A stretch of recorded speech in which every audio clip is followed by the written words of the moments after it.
Ce qui s'est passé aujourd'hui dans cette salle du tribunal correctionnel de Paris.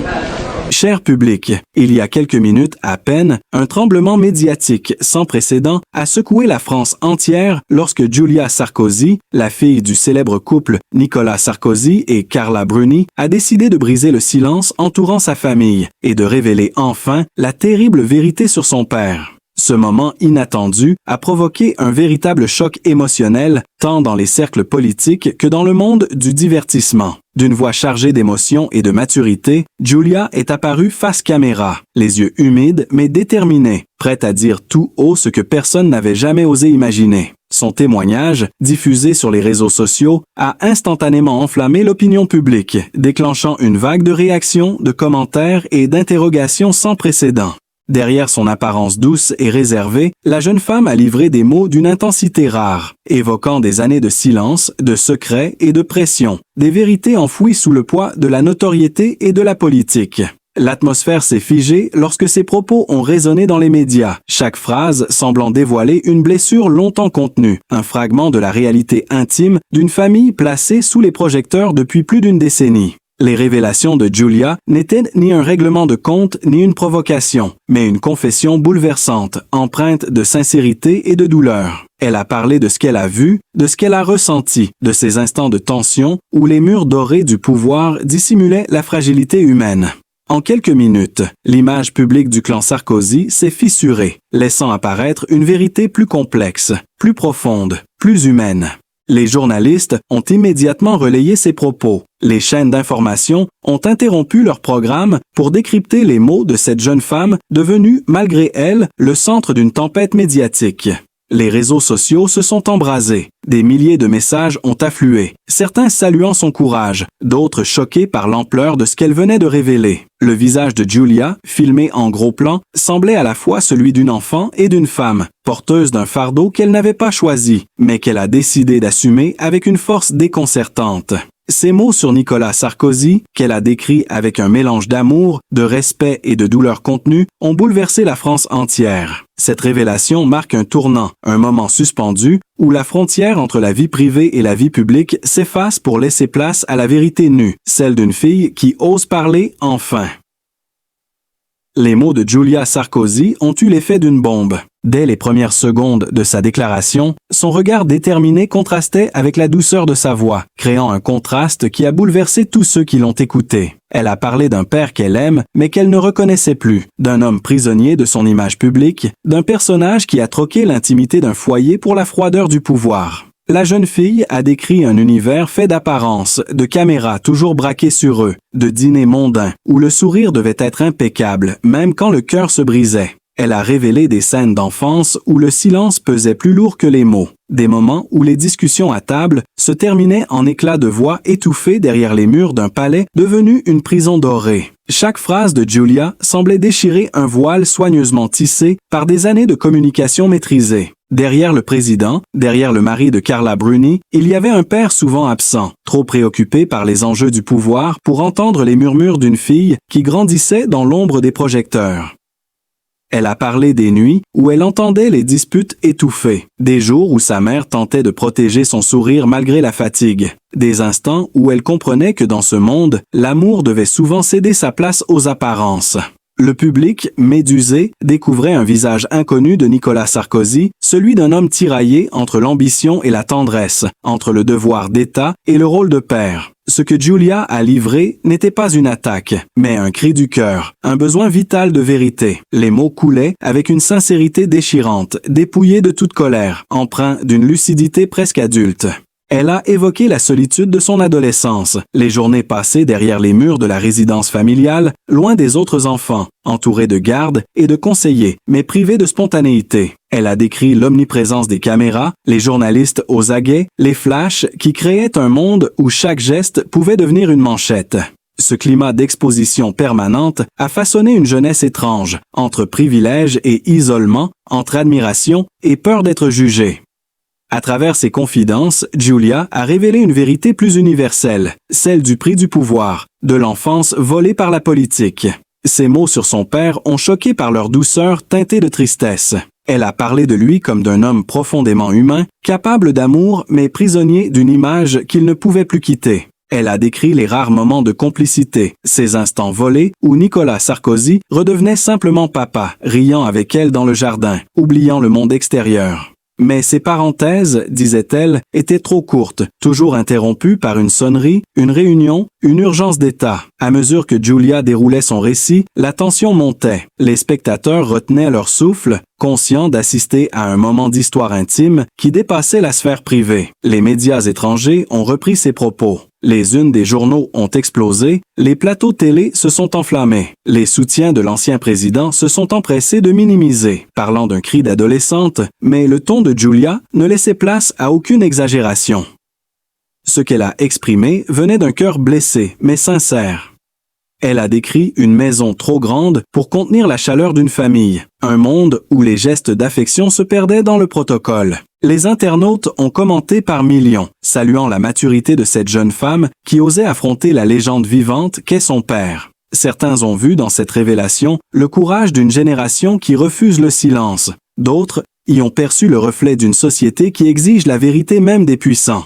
Les mots de Julia ont trouvé un écho particulier dans le cœur de ceux qui connaissent la distance, la froideur des relations familiales noyées dans le travail ou la gloire. Ce qu'elle a révélé n'est pas seulement la vérité d'une fille de président, mais celle d'une enfant cherchant à être entendue. Sa sincérité a fissuré le masque d'une famille longtemps idéalisée. On découvrait une jeune femme à la fois forte et vulnérable, déterminée à transformer sa douleur en force. Cette vérité, qu'elle a qualifiée de terrible, n'était pas une accusation, mais une révélation d'amour brisée par le poids des responsabilités. Elle a voulu montrer que même derrière les titres, derrière la gloire et la reconnaissance, il existe des blessures que personne ne voit.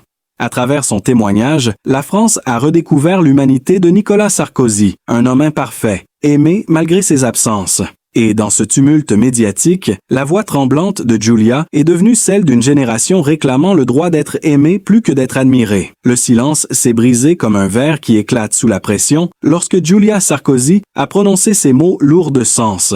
La vérité qu'elle a révélée sur Nicolas Sarkozy n'était pas un simple détail intime, mais une confession capable de bouleverser l'image d'un ancien président que la France croyait connaître. Elle a parlé de l'envers du décor, de cette façade brillante qui cachait une douleur muette, de ces sourires de famille immortalisés par les magazines, alors qu'à l'intérieur des murs, tout vacillait. Julia a raconté les années où son père vivait dans une tension permanente, oscillant entre la rage du pouvoir et la solitude du silence. Elle a révélé que derrière les flashs, derrière les discours et les accolades officielles, se cachait un homme miné par la peur de perdre son influence, rongé par une anxiété qu'il dissimulait à coups de meetings, de voyages et de décisions fulgurantes.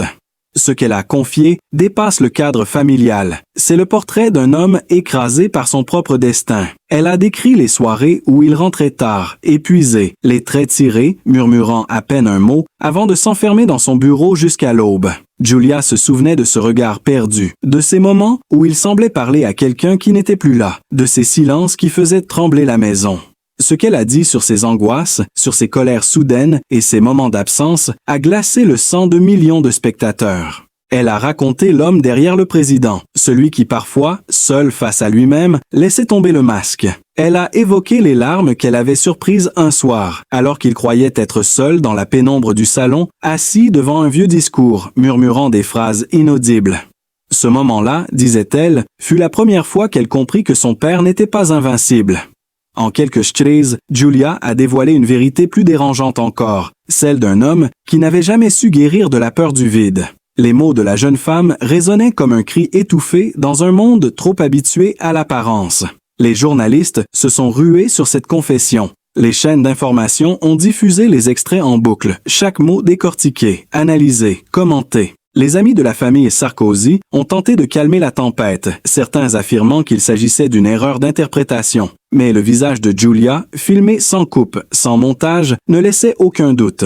On voyait dans ses yeux la vérité d'une enfant qui avait grandi trop vite, témoin silencieux d'une existence sous tension. Les fans de Carla Bruni ont réagi avec émotion, rappelant combien elle avait toujours protégé sa fille du tumulte médiatique, tandis que les proches de Nicolas Sarkozy se montraient inquiets du retentissement de cette révélation. Sur les réseaux sociaux, la vidéo de Julia a dépassé des millions de vues en quelques heures, inondant les fils d'actualité d'images, d'extraits, de captures d'écran, où ces mots étaient repris, amplifiés, parfois déformés. Les studios de télévision ont diffusé des images d'archives montrant Nicolas Sarkozy souriant, entouré de sa famille, contrastant brutalement avec la douleur silencieuse décrite par sa fille. Des journalistes spécialisés en politique ont évoqué un choc comparable à celui d'un séisme médiatique, certains allant jusqu'à parler de la confession la plus inattendue de la décennie. La tension s'est accrue lorsque Julia a expliqué que cette vérité lui brûlait le cœur depuis longtemps, mais qu'elle avait attendu de devenir adulte pour oser la dire. Elle a révélé qu'il existait des lettres jamais envoyées, des journaux intimes remplis de phrases restées secrètes où elle écrivait sa peur de le perdre avant même de l'avoir vraiment connu. Ces détails intimes ont bouleversé la France entière, car ils peignaient un portrait à la fois héroïque et tragique d'un père rongé par le poids de son passé. Les amis du couple ont commencé à parler à voix basse, certains se souvenant de ces moments étranges lors de dîners privés où Nicolas Sarkozy semblait absent, le regard perdu dans le vide, comme hanté par une ombre. L'un d'eux a confié qu'il avait souvent vu Carla poser doucement sa main sur la sienne, comme pour le ramener à la réalité, tandis que Julia, enfant, observait la scène sans comprendre. Tout cela, désormais, prenait un sens nouveau. Ce que Julia venait de révéler, c'était que le pouvoir n'avait pas seulement façonné son père, il l'avait dévoré. Elle a décrit comment, au fil des années, l'ambition avait pris la place du repos, la stratégie celle de la tendresse. Dans sa voix, on sentait la tristesse de celle qui a aimé un père mais n'a reçu qu'une ombre. Ce moment de vérité a transcendé les frontières de la politique pour devenir un drame humain universel. Les éditorialistes ont parlé d'un tournant historique dans la manière dont les Français perçoivent leurs dirigeants. Lorsque Nicolas Sarkozy a découvert la confession de sa fille, le temps s'est suspendu. Selon une source proche de la famille, il aurait été seul dans son bureau, à moitié plongé dans l'obscurité, devant l'écran d'un ordinateur diffusant la vidéo de Julia. À mesure que les mots de sa fille défilaient, son visage se figeait, ses traits se durcissaient, puis une expression de douleur silencieuse a pris le dessus. L'homme d'État, habitué aux crises, aux tempêtes politiques, semblait cette fois désarmé. Aucun discours, aucune stratégie ne pouvait contenir le choc intime qu'il ressentait. L'entourage raconte qu'il aurait d'abord refusé d'y croire, pensant à une déformation médiatique, avant de comprendre que les mots venaient bien de sa fille, cette voix qu'il avait autrefois bercée et qu'il entendait aujourd'hui révéler au monde ce qu'il croyait enfoui à jamais. Des témoins disent qu'il a quitté la pièce sans un mot, serrant les poings, comme s'il portait sur ses épaules un poids qu'aucune fonction ne pouvait alléger. Peu après, des paparazzis ont capté des images de lui à la sortie de sa résidence, le regard vide, le pas lent, entouré d'une tension inhabituelle. Le cliché, diffusé en une de tous les journaux du lendemain, montrait un Nicolas Sarkozy méconnaissable, visiblement bouleversé, sans son éternel sourire de conquérant. Les réseaux sociaux se sont enflammés, certains parlant du moment le plus humain jamais vu de l'ancien président. Dans les heures qui ont suivi, le téléphone de Carla Bruni n'a cessé de sonner. Les proches, inquiets, voulaient savoir comment il réagissait, mais la chanteuse restait silencieuse, se contentant de dire qu'il avait besoin de temps pour comprendre, pour respirer. D'après une source anonyme du cercle intime, Nicolas Sarkozy aurait passé la nuit enfermé dans son bureau, relisant des lettres anciennes et écoutant en boucle une chanson que Carla lui avait dédiée dans les premières années de leur amour. Ce détail a bouleversé la presse car il évoquait un homme tentant de se raccrocher à ses souvenirs pour ne pas sombrer.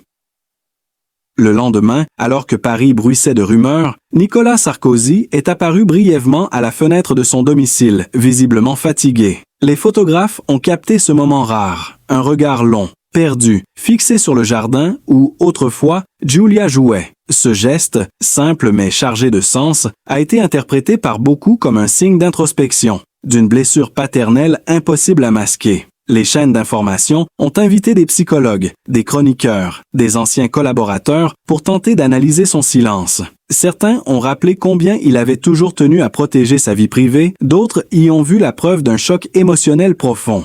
Pendant ce temps, les amis politiques de l'ancien président ont commencé à publier des messages de soutien, évoquant la force d'un père face à une vérité difficile. Les plus fidèles, comme Brice Hortefeux, ont souligné son courage et sa dignité, tandis que d'autres, plus distants, restaient prudents, conscients que chaque mot pouvait devenir une étincelle supplémentaire dans une tempête déjà incontrôlable.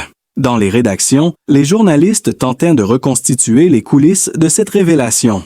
Certains affirmaient que Nicolas Sarkozy avait toujours été conscient de la sensibilité de sa fille, d'autres laissaient entendre qu'il s'attendait depuis longtemps à une telle confession. Des extraits d'anciennes interviews refaisaient surface, notamment une émission de 2019 où il avait dit à demi-mot que la politique avait parfois coûté cher à sa famille.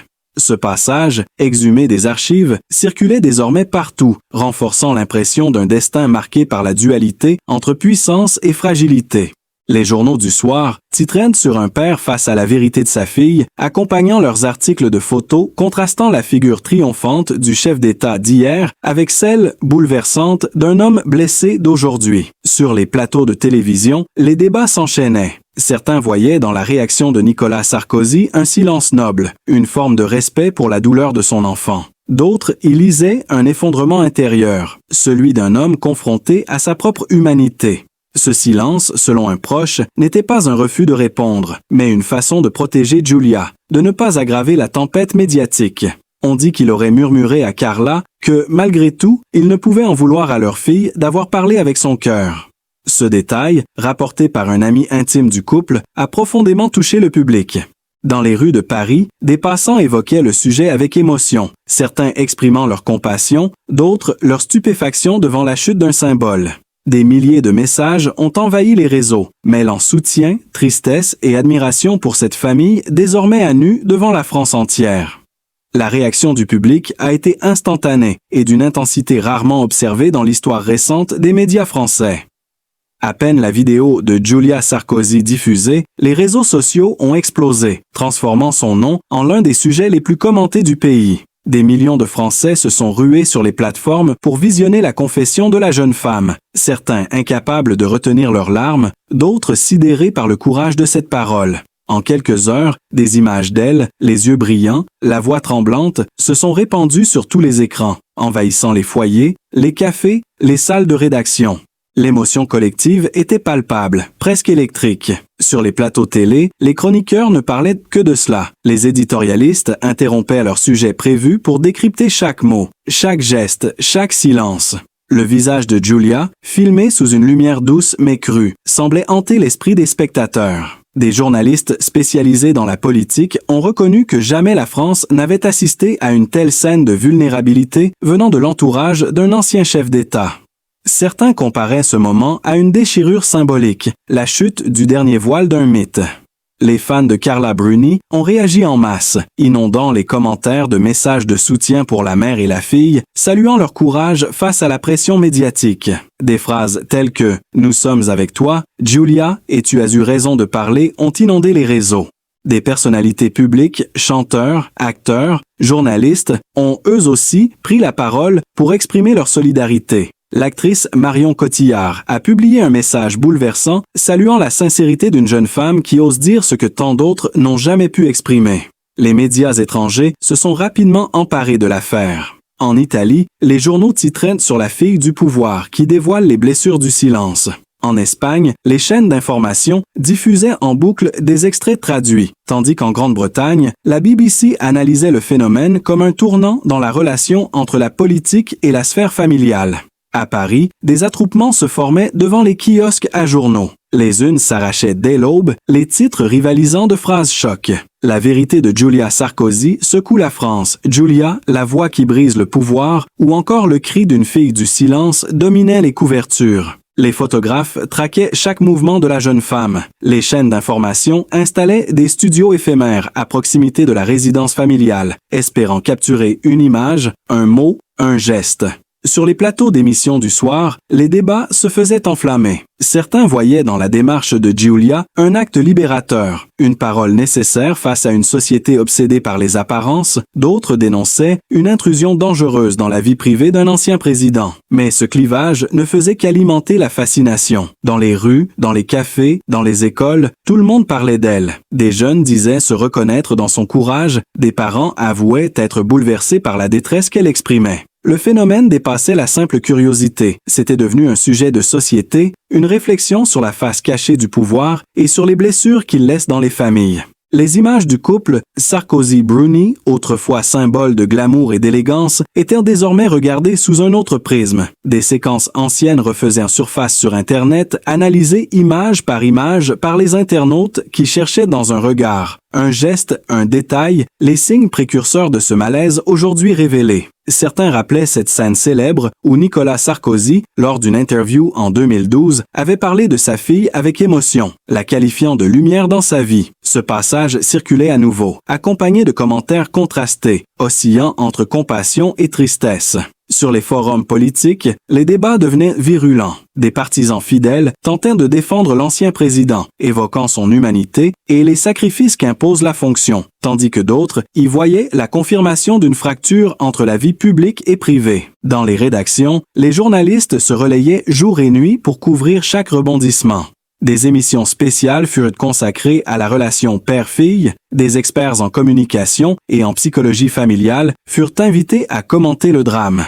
L'audience battait tous les records. La France semblait suspendue à cette histoire, fascinée par l'intensité émotionnelle du moment. Les photographes postés devant le domicile de Carla Bruni capturaient la moindre silhouette, chaque mouvement interprété comme un signe. Les heures qui ont suivi ont plongé la France dans une atmosphère de sidération totale. Dans les rédactions, les journalistes couraient entre les écrans, les téléphones et les plateaux d'enregistrement, essayant de suivre le flot d'informations qui ne cessait de s'accélérer. Les visages se figeaient à mesure que les réactions s'accumulaient. Dans les cafés parisiens, les conversations s'interrompaient lorsque la télévision diffusait le visage de Julia Sarkozy. Ce n'était plus une simple affaire de famille, c'était devenu un phénomène social, une onde de choc émotionnel qui dépassait les frontières du pays. Partout, on commentait sa voix tremblante, son regard droit et sincère, ce mélange de fragilité et de force qui semblait captiver jusqu'aux plus sceptiques. Des psychologues invités sur les chaînes d'information expliquaient que ce moment symbolisait la rupture entre deux générations, celle des figures politiques inaccessibles et celle des enfants qui n'acceptent plus le silence. Les fans de Nicolas Sarkozy, d'abord choqués, ont commencé à réagir en masse. Certains exprimaient une compassion profonde, rappelant que derrière le chef d'État se cachait un homme, un père, un être humain, confronté à la douleur de sa fille. D'autres, plus critiques, dénonçaient la cruauté d'un monde médiatique prêt à transformer la souffrance en spectacle. Mais au-delà des débats, un sentiment d'émotion collective s'imposait. L'histoire touchait une corde universelle, celle des blessures intimes, des secrets de famille et des vérités comptaient trop longtemps. Sur les réseaux sociaux, des vagues d'hommages sincères se succédaient. Des internautes racontaient leurs propres histoires, leurs propres silences, leurs propres pères absents. Julia était devenue, sans le vouloir, une figure de catharsis nationale. Le soir même, sur les chaînes de télévision, les images de Nicolas Sarkozy et de sa fille à différentes époques passaient en boucle. On revoyait ces moments publics où il tenait sa main devant les photographes, ses sourires capturés lors de cérémonies officielles, ses regards complices lors de voyages métus à l'étranger. Mais à la lumière des révélations, tout semblait différent. Ce qui paraissait autrefois harmonieux prenait soudain une teinte mélancolique, presque tragique. Des experts en images publiques soulignaient combien cette affaire bouleversait la perception que les Français avaient de leurs dirigeants. Pour la première fois, l'un des symboles du pouvoir républicain était mis à nu par l'être le plus cher qu'il avait cherché à protéger. Dans les rues de Nice, de Lyon ou de Bordeaux, des pancartes improvisées affichaient des mots de soutien à la jeune femme. Les lycéens discutaient de son courage, les enseignants en parlaient comme d'un exemple d'honnêteté et d'humanité. Le phénomène dépassait largement le cadre politique. Des artistes, des écrivains et même des prêtres prenaient position, chacun apportant sa lecture du drame. Dans les colonnes des grands journaux, les tribunes se multipliaient. Certains évoquaient une forme de libération collective face à la rigidité des institutions. D'autres y voyaient un miroir tendu à une société où les émotions longtemps refoulées trouvent enfin un écho. Le lendemain matin, les chaînes internationales reprenaient les images d'un Paris submergé par l'émotion. CNN parlait d'un séisme moral au cœur de l'Europe, tandis que la télévision italienne décrivait Giulia comme la voix de la vérité au milieu du silence. Même le Vatican, par l'intermédiaire d'un communiqué discret, évoquait la nécessité du pardon et du dialogue au sein des familles. Ce que personne n'attendait, c'était la réaction du grand public dans les rues. Devant l'ancien siège de campagne de Nicolas Sarkozy, des dizaines de bouquets de fleurs furent déposés. Dans ce tumulte d'émotions et de vérité, il reste avant tout deux âmes liées par un lien indestructible, celui du sang et du cœur. Julia Sarkozy, par son courage et sa sincérité, a rappelé à tous que la vérité, même douloureuse, peut libérer et guérir. Nicolas Sarkozy, malgré le choc et la tempête, a incarné la dignité d'un père confronté à la fragilité de l'amour familial. Au-delà des polémiques et des mots, il y a cette humanité qui unit un père et sa fille, ce fil invisible, que ni le pouvoir, ni la gloire, ni la douleur ne peuvent nous briser. C'est cette force silencieuse que nous devons saluer, cette capacité à affronter la lumière sans se cacher. Que cette histoire serve de leçon et d'inspiration à tous ceux qui portent en eux des blessures qu'ils n'osent pas dire.